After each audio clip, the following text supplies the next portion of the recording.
In this video, we'll cover the AND function. This is one of the logical functions from Microsoft Excel that takes multiple conditions and returns either true or false. It returns true if all of the conditions that we provide are true, and it returns false if at least one of the conditions that we provide is false. And to demonstrate the function, I have an example here with a class of students and a roller coaster ride. And we have these rules that the students have to meet if they want to go on the ride. And so for that, we're going to use the AND function. We can see that it already says here that it checks that all the arguments that we provide are true, and it returns true if so. We have to provide it at least one logical parameter. You can see that this one doesn't contain square brackets in here. If it contains the square brackets, it means that the parameter is optional and you don't have to necessarily provide it. In our example, we're going to provide two parameters. The first one, it will be if the age is bigger than 15, and we're going to make this an absolute reference, and if the height from here is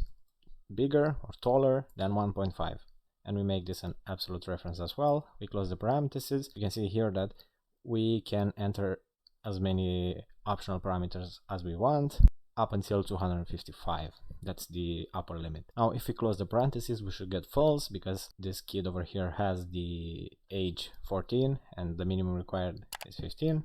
We hit enter and we get false. If I drag the formula down, you can see that we get false over here. We don't meet the age over here as well, and where both conditions are met, we get true.